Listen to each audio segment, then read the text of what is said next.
Ram Sita serial இப்போ ராட்டகாசமான episode வந்திருக்கு. Skip பண்ணாமல் ஃபுல்லோடையும் கேளுங்க. அதுக்கு நான் இந்த வீடியோ பிடிச்சிருந்துச்சுன்னா லைக் பண்ண பாருங்கள். ரொம்ப பிடிச்சிருந்துச்சுன்னா நம்ம சேனலுக்கு வந்து சப்ஸ்கிரைப் பண்ணி கண்டினியூஸாக ஆதரவு தாங்க.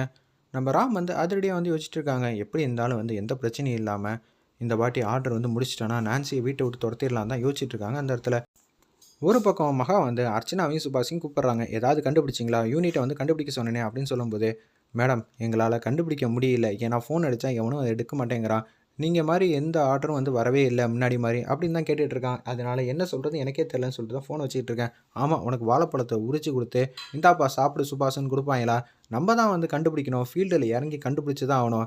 எனக்கு ஒரு யோசனை தோணுது, எப்படி இருந்தாலும் அவங்க டெய்லரை கூட்டிகிட்டு எல்லா இடத்துலையும் ஒரு இடத்துக்கு வந்து கூட்டிகிட்டு வருவாங்களே, அதனால் அவங்க எல்லாம் வந்து பக்கத்தில் ஏரியா சேர்ந்தவங்க தான். நீங்கள் என்ன பண்ணுறீங்கன்னா அவங்கள தெரியாமையே வந்து ஃபாலோ பண்ணி இருக்கிற டெய்லரிங் யூனிட்டை கண்டுபிடிங்க. என்ன கெட்ட போகிறது, நான் வேணா மறு வச்சுக்கிட்டா, ஏய் காமெடி பண்ணாத, நீங்கள்லாம் பிச்சைக்காரன் வேஷம் போடணும். என்னது பிச்சைக்காரன் வேஷமா, அதுவும் நானே உங்களுக்கு ரெடி பண்ணுறேன்னு சொல்லி ஒரு இடத்துக்கு வந்து கூட்டிகிட்டு போகிறாங்க நம்ம மகாலட்சுமி. என்ன கெட்டப்புன்னு சொல்கிறீங்க அப்படின்னு சொல்லும்போது மனசில் தான் நினச்சிட்டு இருக்காங்க இது மாதிரி கெட்டப் ஒன்றுன்னு. இன்னும் அர்ச்சனாக்கிட்டையும் சுபாஷ்கிட்டையும் சொல்லவே இல்லை. அவங்க பொண்ணையும் வந்து கூப்பிட்டுக்கிட்டாங்க அந்த இடத்துல பிரியாவை.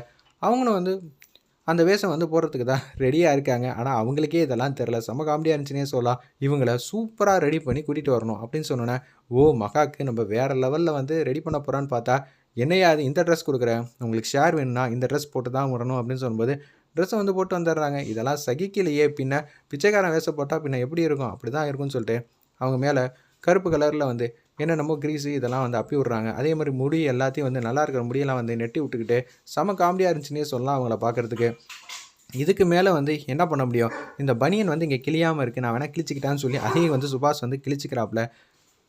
அவங்க இடத்த வந்து லொக்கேஷன் வந்து கண்டுபிடிச்சிட்டாங்க. பின்னாடியே ஃபாலோ பண்ணிட்டு மகாவுக்கு வந்து சொல்லிடுறாங்க இந்த லொக்கேஷனில் தான் இருக்காங்க. அப்போனா இந்த லொக்கேஷன்லேருந்து அவங்க வீட்டுக்கு போகிறதுக்குள்ளே நம்ம ஏதாவது ஒன்று பண்ணி தான் ஆகணும், என்ன பண்ணலாங்கிற மாதிரி தான் திங்க் பண்ணுறாங்க அந்த இடத்துல. அப்போன்னு பார்த்தா அவங்களுக்கு வந்து மகாலட்சுமிக்கு வந்து ஒரு ஐடியா கிடைக்கிற மாதிரி தெரியுது. ஒரு இன்ஸ்பெக்டர் வந்து பார்க்குறாங்க. அவங்களுக்கு ஒரு 5 லட்ச ரூபா கிட்ட பணம் கொடுக்குறாங்க. இது மாதிரி இந்த லொக்கேஷனில் மஞ்சள் கலர் சாரீ போட்டுட்டு ஒரு 10-15 பேர் கிட்ட வருவாங்க. அவங்க எல்லாரும் டெய்லர்ஸ் 10-15 நாளைக்கு அவங்கள உள்ளே வச்சிருக்கணும். அதுக்கு தான் உங்களுக்கு இந்த பேமெண்ட். ஓகே மேடம், தூள் கலப்பிடலாம், எந்த பிரச்சனையும் இல்லைன்னு சொன்னேன். எல்லா வேலையும் வந்து முடிச்சிட்டாங்க. ஆல்மோஸ்ட் வந்து டெய்லரிங்கில் முக்கால்வாசி ஜாப்லாம் இப்படியே வந்து போயிட்டே இருந்தால் டெய்லியும் வந்து இன்னும் ஒரு 20 நாள் வேலை பார்த்தாங்கன்னா கண்டிப்பாக அந்த டார்கெட்டை வந்து அச்சீவ் பண்ணிடுவாங்கன்னு அவங்களுக்கே ஒரு கான்ஃபிடென்ட் வந்து வந்துருச்சு. சூப்பராக தான் போயிட்டுருக்கோம், இனிமேல் சந்தோஷமாக இருக்கலாம் அப்படின்னு சொல்லிட்டு எல்லோரும் வந்து வீட்டுக்கு வந்து கிளம்புறாங்க. ஒரு பக்கம் அவங்க வந்துக்கிட்டு இருக்க வண்டியை வந்து அதிகாரிங்க வந்து மறக்கிறாங்க.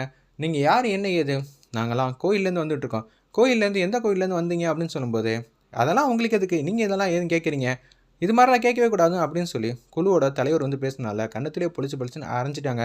10-15 நாள் நீங்கள் எல்லாம் உள்ளே தான் இருக்க போகிறீங்க, வாங்கடா வண்டியில் ஏறுங்கடா அப்படின்னு சொல்லும்போது எல்லா டைலரையும் வந்து அந்த போலீஸ் அதிகாரி வந்து கூட்டிகிட்டு போயிடுறாங்க. உன்னை சீதா வந்து இனிமேல் எந்த பிரச்சனையுமே இல்லை, நான் நினச்ச காரியம் எல்லாம் தூள் கலப்பிடலாம் அப்படின்னு சொல்லி யோசிச்சுட்டு இருக்கப்ப இந்த விஷயம் வந்து மகாலட்சுமிக்கு வந்து ஃபோன் அடித்து சொல்லிட்டாங்க. அந்த இடத்துல அந்த அதிகாரி, நீங்கள் சொன்ன மாதிரியே 15 நாள் உள்ளே வச்சுருவேன், எந்த பிரச்சனையும் இல்லை, ஓகே இப்போ கொடுத்த பேமெண்ட்டோட நீங்கள் 15 நாள் வந்து அவங்கள வச்சுருந்தீங்கன்னா 2 மடங்கு தரேன் அப்படின்னு சொன்னேன்.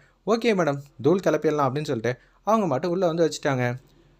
அந்த ஏரியாவை சேர்ந்தவங்கலாம் யோசிக்கிறாங்க, என்னது நம்மளோட ஒய்ஃப் இன்னும் வரவே இல்லையே, சீதா தானே கூட்டிகிட்டு போனாங்க, சரி அவங்க வீட்டுக்கு போய் கால் பண்ணிடலான்னு சொல்லிட்டு வேக வேகமாக போகிறாங்க அந்த இடத்துல சீதாவோட வீட்டுக்கு. வீட்டுக்கு போனோன்னே, என்னென்ன நீங்களாம் இங்கே வந்திருக்கீங்க, நீ தானம்மா வந்து எங்கள் ஒய்ஃபு எல்லாரையும் கூட்டிகிட்டு போனேன், அவங்க இவ்வளோ நேரம் ஆகி வரவே இல்லையே, அந்த தகவலை வந்து சொல்லிட்டு போகலான்னு தான் இருந்தேன். மீரா வந்து பயப்பட ஆரம்பிச்சிட்டாங்க. உன்னை சீதா வந்து பிரில்லியண்ட்டாக வந்து யோசிக்கிறாங்க அந்த இடத்துல. இப்போதைக்கு எல்லா உண்மையும் சொன்னால் பட்டமாயிடுவாங்க, நமக்கு முன்னாடியே கிளம்பிட்டாங்களே, அப்போனா வழியில் தான் ஏதோ ஒரு பிரச்சனையாக இருக்கும், எனக்கு எல்லாம் புரியுது முத்தாரமா, சதி வேலை நடக்குது. ஓகே, அவங்க நைட் ஷிஃப்ட் பார்க்குறாங்க, விடியறதுக்குள்ளே வந்துடுவாங்கன்னு சொல்லிட்டு அந்த இடத்துல சொல்கிறாங்க. அப்படியாம்மா, முன்னாடியே ஃபோன் அடித்து சொல்லியிருக்கலாம்ல. இல்லைண்ணே, பிஸியாக வந்து வேலை பார்க்குறாங்க, என்னோட தப்பு தானே, நான் தான் உங்கள்கிட்ட முன்கூட்டியே சொல்லியிருக்கணும், சொல்லாமல் விட்டுட்டேங்கிற மாதிரி அந்த இடத்துல சொல்லிட்டு இந்த பிரச்சனையை எப்படி சீதா சமாளிக்க போகிறாங்க தான் யோசிக்கிறாங்க அந்த இடத்துல நம்ம நான்சிலேருந்து எல்லாரும். ஆனால் ஐபிஎஸ் அதிகாரி ராம் இருக்காங்க. ராம் கிட்ட வந்து தகவல் வந்து சொல்லிடுவாங்க. சொன்னதுக்கப்புறம் என்ன, இன்றைக்கி நைட்டுக்குள்ளே வந்து எப்படி இருந்தாலும் அவங்க எல்லாரையும் மீட்டு எடுத்து கொடுக்கணும், பார்த்துக்கங்க ராம் அப்படின்னு சொன்னோன்னே ஸ்டேஷனில் மாசான சீன் ஒன்று காத்துக்கிட்டு இருக்கு. வெயிட் பண்ணி பார்ப்போம்.